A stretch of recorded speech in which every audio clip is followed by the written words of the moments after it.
And we are back. First Chronicles chapter 13, titled David Goes to Get the Chest of God. David consulted with all of his leaders, the commanders of thousands and of hundreds.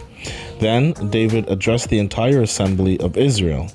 If it seems right to you, and it is God's will, let's invite all our relatives wherever they are throughout Israel, along with their relatives, including their priests and Levites from their cities and surrounding pastures, to join us. And let's bring the chest of God, our God, back, the chest that was out of sight, out of mind during the days of Saul. The entire assembly of Israel agreed, everybody agreed, that it was the right thing to do. So David gathered all Israel together, from Egypt's pond of Horus in the southwest to the pass of Hamath in the northeast, to go and get the chest of God from Kiriath Jearim. Then David and all Israel went to Baalah, Kiriath Jearim, in Judah to bring back the chest of God, the cherubim throne of God, where God's name is invoked. They moved the chest of God on a brand new cart from the house of Abinadab with Uzzah and Ahio in charge. In procession with the chest of God, David and all Israel worshipped exuberantly in song and dance, with a marching band of all kinds of instruments. When they were at the threshing floor of Kidon, the oxen stumbled, and Uzzah grabbed the chest to keep it from falling off. God erupted in anger against Uzzah and killed him because he grabbed the chest. He died on the spot in the presence of God. David lost his temper, angry because God exploded against Uzzah. The place is still called Perez Uzzah, exploded Uzzah. David was terrified of God that day. He said, "How can I possibly continue this parade with the chest of God?" So David called off the parade of the chest to the city of David. Instead, he stored it in the house of Obed-Edom the Gittite. The chest of God was in storage in the house of Obed-Edom for 3 months. God blessed the family of Obed-Edom and everything around him. David builds. 1 Chronicles chapter 14. King Hiram of Tyre sent an envoy to David along with cedar lumber, masons, and carpenters to build him a royal palace. Then David knew for sure that God had confirmed him as king over Israel, because of the rising reputation that God was giving his kingdom for the benefit of his people Israel. David married more wives and had more children in Jerusalem. His children born in Jerusalem were Shammua, Shobab, Nathan, Solomon, Ibar, Elishua, Elephalet, Noga, Nepheg, Japhia, Elishama, Biliada, and Eliphalet. The minute the Philistines heard that David had been made king over a united Israel, they went out in force to capture David. When David got the report, he marched out to confront them. On their way, the Philistines stopped off to plunder the valley of Rephaim. David prayed to God, "Is this the right time to attack the Philistines? Will you give me the victory?" God answered, "Attack, I'll give you the victory." David attacked at Baal Perazim and slaughtered them.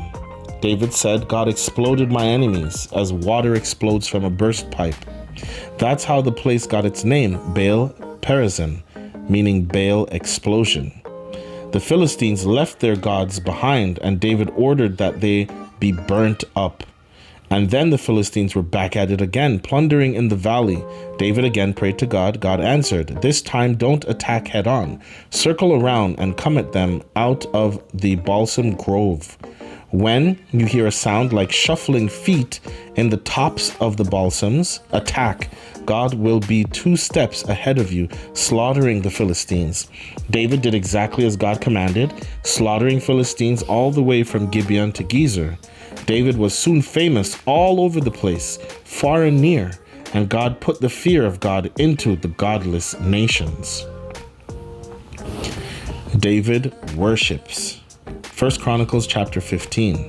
After David built houses for himself in the city of David, he cleared a place for the chest and pitched a tent for it.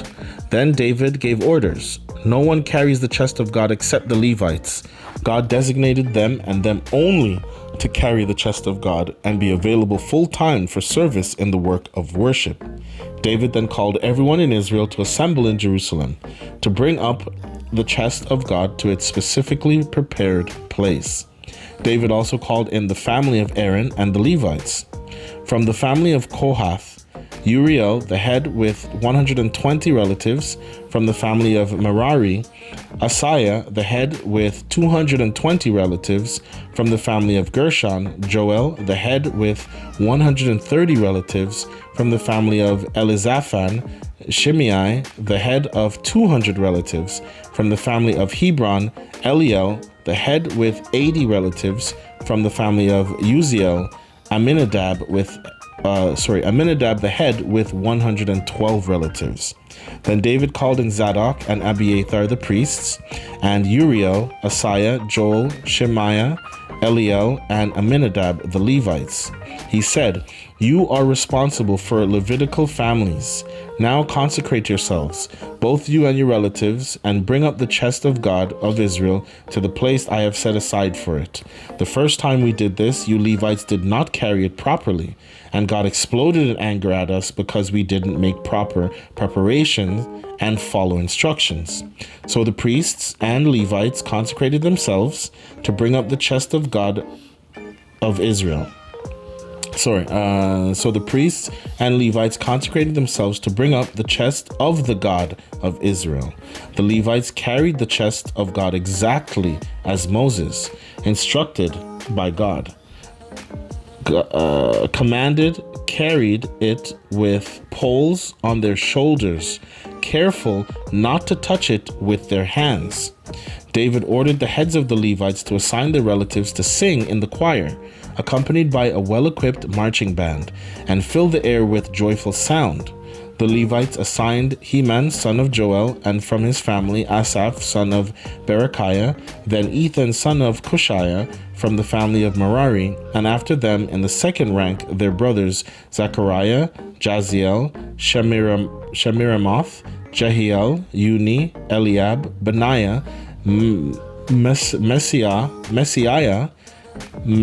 Mattithiah, Eliphaluhu, Mikneiah, Obed-Iman, and Jeiel as security guards.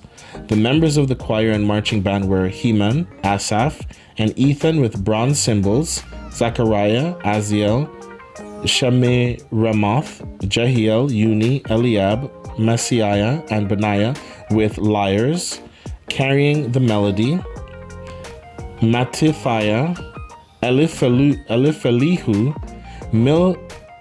Mikneiah, Obed-Edom, Jeiel, and Azaziah with harps, filling in the harmony.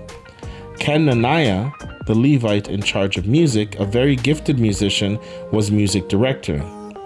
Berechiah and Elkanah were porters for the chest.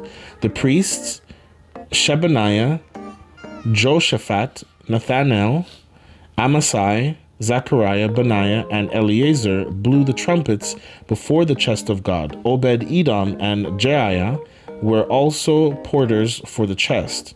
Now they were ready. David, the elders of Israel, and the commanders of thousands started out to get the chest of the covenant of God and bring it up from the house of Obed-Edom. Just like there's a lot of pop. And they went rejoicing, because God helped the Levites, strengthening them as they carried the chest of the covenant of God. They paused to worship by sacrificing 7 bulls and 7 rams. They were all dressed in elegant linen. David, the Levites carrying the chests, the choir and band, and Kenaniah, who was directing the music. David also wore a linen prayer shawl called an ephod. On they came, all Israel on parade, bringing up the chest of the covenant of God, shouting and cheering, playing every kind of brass and percussion and string instrument. When the chest of the covenant of God entered the city of David, Michal, Saul's daughter, was watching from a window. When she saw King David dancing ecstatically, she was filled with contempt. Amen. Amen.